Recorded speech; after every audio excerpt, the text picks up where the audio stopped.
Perez the third. Outside of the front row from Cuero, Texas, man, this guy won a lot of races. He was formerly the most winningest driver all time at Arklatex Speedway. That was before he stopped racing there full time, and I'd say in about 2010 or 2011. A lot of wins there over the years for the number 53 of Edward Oaks. Chad Ince aboard the number 75 from Forney, Texas. Megan Dotson outside of car number 133. Casey Jimerson from Pearland in the 133. Josh Ellender in car number 50 in the CB Racing engine power number 50. Hustling down the boulevard into turns 1 and 2. How about the 9 car starting at the tail of the field of David Colhannock out of Danbury. They're going to hustle at it for the race lead. Door-to-door in the turns 3 and 4. The long-time Arklatex stalwart Edward Oaks going to score and lead lap number 1 in car number 53. Edward Oaks leads them in car number 53 down the front Main Street in the turns 1 and 2. G3 Gilbert Perez will roll on the second as they roll off a 2 down the back straightaway. Here comes Josh Ellender. He'll get the door slam shut on him in the turn number 3.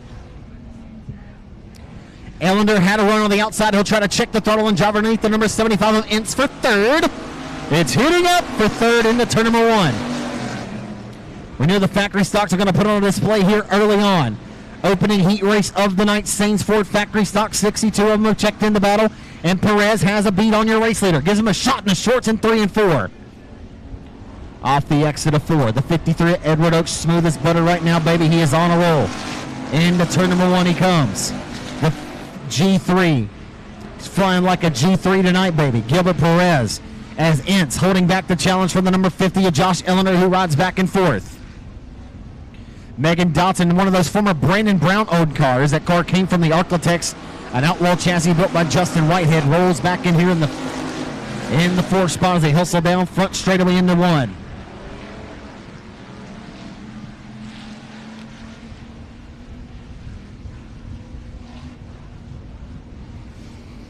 Edward Oaks went a little high, wide, and handsome that time. Opened up the door for the G3 of Perez for the race lead. Gilbert Perez in the G3, not scored on my race pass right now. That's why you're not seeing in your live timing and scoring here. As the battle down the back straight over the 75 of Ince finally got his pocket picked by the number 50, the Cleveland, Texas driver. Here comes the 50 of Ellender, putting that CB Bruton power plant to the ultimate test. Josh Ellender won an absolute thriller here. I'm sorry, Donald Kane won that night. He and Ellender came to the checkered flag door-to-door in a dead heat. And one of the best races I've ever seen here. Ellender wants more. He'll drive it down to the hub of the racetrack as they exit 4, but Perez holds back the advances as the white flag waves for Edward Oaks.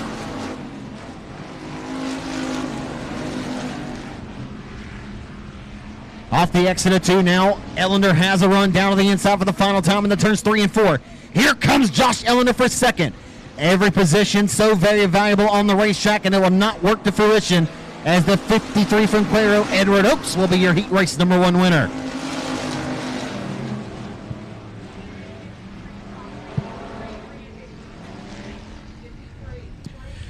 So Edward Oaks out of Cuero, Texas, formerly out of Jonesville, Texas, now been living in Cuero for the last 6 or 7 years.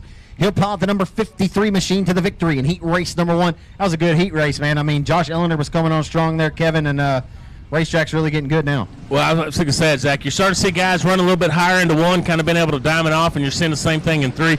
Not going to surprise me if we don't see Owen Pittman maybe move those infield tractor tires out a little bit here in a little bit, just to force guys up to the top a little bit more. But I tell you, the racetrack's widening out, and these factory stocks, they're going to move around. They're going to try to get to the front. As we get ready to give you the lineup here for Saints Ford Factory Stock Heat Race number 2. Remember, race fans, it's not necessarily where these drivers finish. It's about how many cars they pass to get to where they finish. We thank all the live viewers that are looking in live on our free preview on YouTube as well as on Facebook via raceontexas.com. Get your pass to see all the racing action for the rest of tonight's action as your field hustles off into turn number 1. The 174 car who's already hit the racetrack once tonight and is pure stock of Cameron Story jumping out front to the race lead. Olin Holder got shuffled there, but he'll roll on the 3rd off the exit of 4. They come down the front straightaway. Memphis Villarreal in car number 30. The Corpus Christi, Texas driver who drove 8 hours to race with us at Boot Hill Speedway last time out. Only kind enough for some of our guys to come down here and race with him. As Holder has his pocket picked there, or nearly by the number 41 S as they roll off of turn number 4. Joey Heineman aboard the number 41 car tonight has a beat on your 3rd place driver, but now the 30 of Villarreal trying to get a run on that stealth number 174 for the race lead.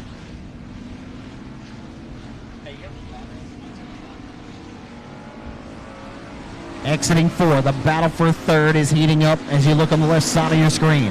The 179 car who led the first 8 or so laps of this year's Cajun Cruiser Classic at Arklatex Speedway of Olin Holder. And one of those Predator race cars with tutelage from Cameron Furr and Alex Williams, as Holder has really been holding on to the wheel well all year long down at 105 in Cleveland. But he's got his hands full here with one of the hometown stalwarts in the form of Joey Heineman. Villarreal trying to get a run, but here comes Heineman. He'll grab third down the back straightaway. Into turn number 3. You need to borrow a set of eyeballs from somebody, KR, because there's a couple different battles on the racetrack right now, and I can't keep up. The 174 opening up the door once more for the 30 of Villarreal. Two of the very young, impressive racers here out of the South Texas area. It's Starry, it's Villarreal going at it here in South Texas tonight for the race lead. 2 more trips around the racetrack here in heat race number 2 for the Saints Fort Factory Stocks.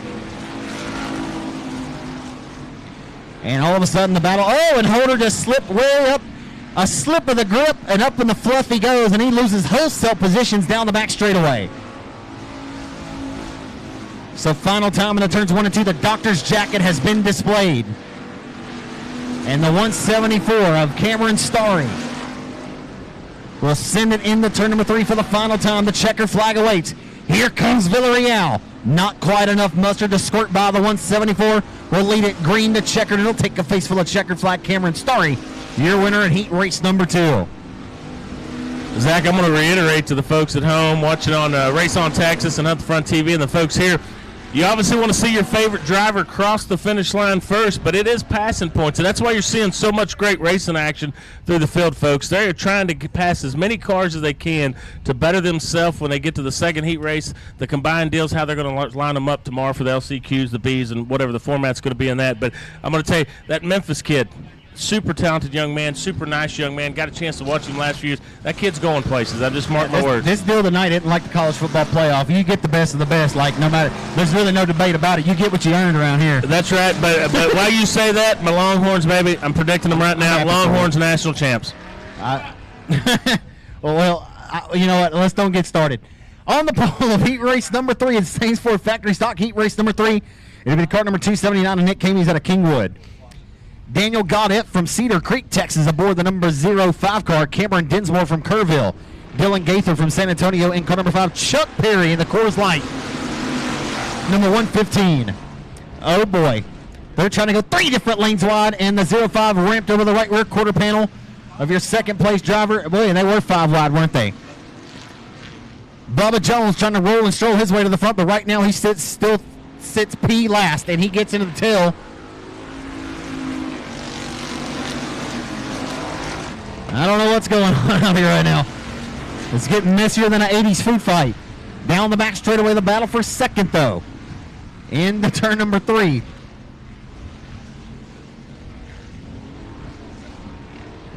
Uh-oh. And one just grenaded his power plant in turn number 3.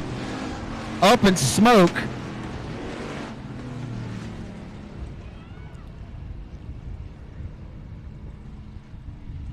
What number is that?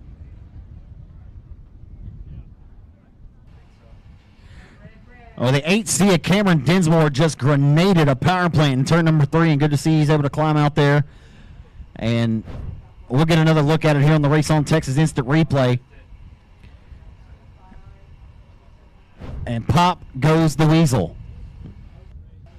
I ain't gonna lie to you, Zach. When that thing let go, even Cheech and Chong would have been impressed with that one out there. He went up in smoke in a hurry. Good to see that young man out of the car and doing okay. I was saving mine for later. Zach, what about that start, bud? We had them almost 5 wide down here in 1 and 2. It's telling me the racetrack's getting a little better. You're starting to see it blacken up a little bit where they're getting in. They're going to move around a little bit.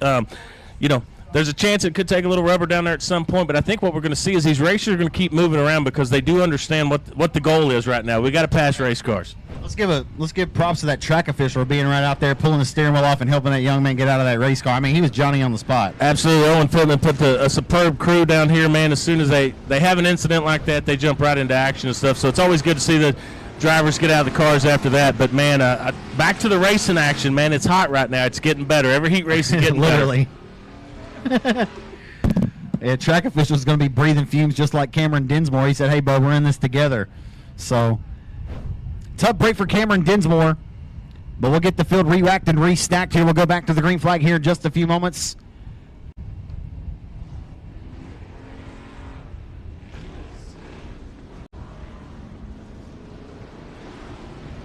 I believe what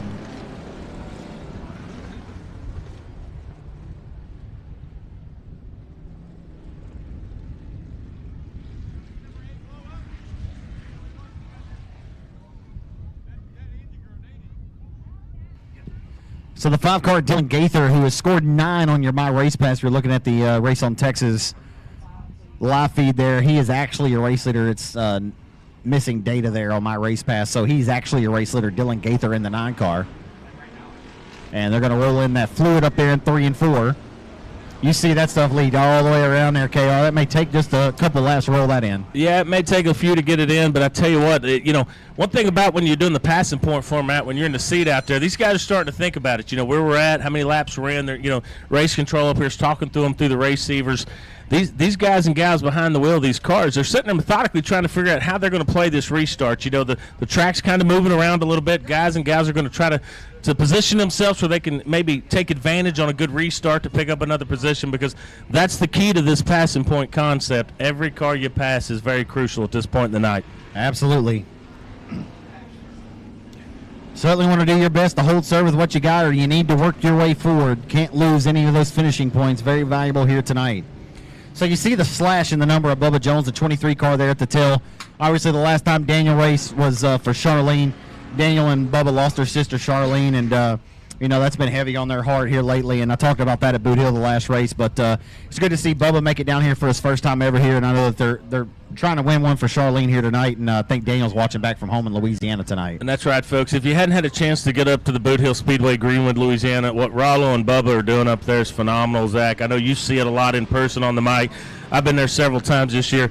Kudos to what they're doing, and I'm going to tell you right now, Bubba Jones, nobody's going to have more fun at the racetrack than Bubba Jones. Just be careful where you go with him. You're liable to end up in jail. But Bubba Jones, one of the good guys of the sport, proud of what they're accomplishing up there at the Boot Hill Speedway. Yeah, I never thought I've been friends with Bubba Jones for about 15 years. I never thought that can I call him my boss, kind of? I don't know if I'm all right.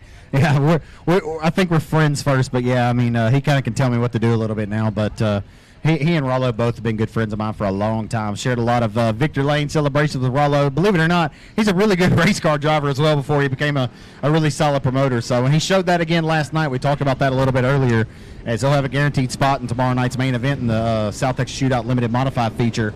But he's going to try to race his way in and earn that front row, but he did get your quick time award last night. Yeah, I saw him in an interview, and he was talking about that. Provisional's nice. It gives you a little bit of job security. He said, but we're definitely he said, we're going to try to race our way on the front row of this deal, and so a lot of respect for that. But, again, we're continuing to run through the liquid down here, because when that baby let go, it let go. Every fluid in that car, I think, is on the racetrack down there. They're trying to get this where we can go back to green flag action here pretty quick.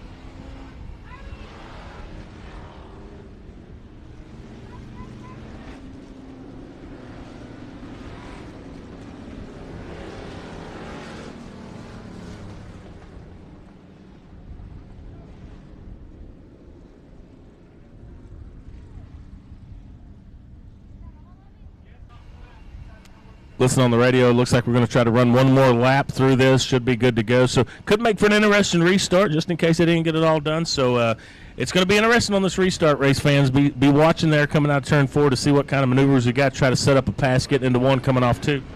I have a question. It looks to me that all these guys are on pull-offs tonight. I think all their – see, we've had the option at Boot Hill and Architects and all the class up in the Architects this year. They can run the AR KK704s. Or they can run, and the last race they were actually even able to run the groove pull-offs. It looks like all these guys are on the asphalt pull-offs. I'll do a little work tomorrow. I'll make sure, but I do believe you're correct on the pull-offs of the tire for this weekend at the race ranch.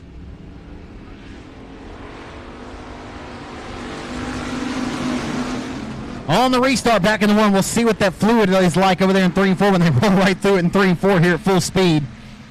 But the BD3 jumping out front to the race lead. Wait.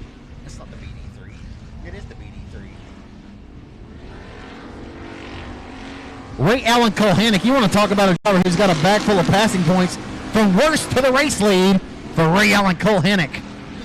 racking up the points here. Down the back straightaway they go into turn number 3. Cole Hennick with the lead over the number 279 and Nick Kane as they roll into turn number 3. Sorry, Gaither still riding in second. Not being scored here on my race pass. Trouble with the transponders. Bubba Jones now from 7th up third now. And one blink of an eye, one corner down and 1 and 2. He picks the pocket. The Family Eye Care, number 23, Jones Dirt Company, number 23, Outlaw Race Car. Trying to find his niche. First time ever here to the race ranch tonight for Bubba Jones, and now he's got to beat on your race driver for second. Gaither opening up the door. Jones has to check the throttle. You see it right there on your screen. Down the back straightaway, the number 23 of Jones. Lost a little bit of leeway there as Ray Allen Cole Hennick is gone with the wind in this one. Out front minding his own business in the BD3 car. And a 1. Jones with a run. Down to the inside for second. Gaither a little bit quicker on that outside line. That'll carry his tune into turn number 3. We'll see if that car stays on auto tune off of turn number 4. It will. You see him all crossed up there behind the wheel. As now the 179 of Kane going to throw his hat back into the ring here and try to get a run on Jones. Jones power run down to the inside of the 5 for second.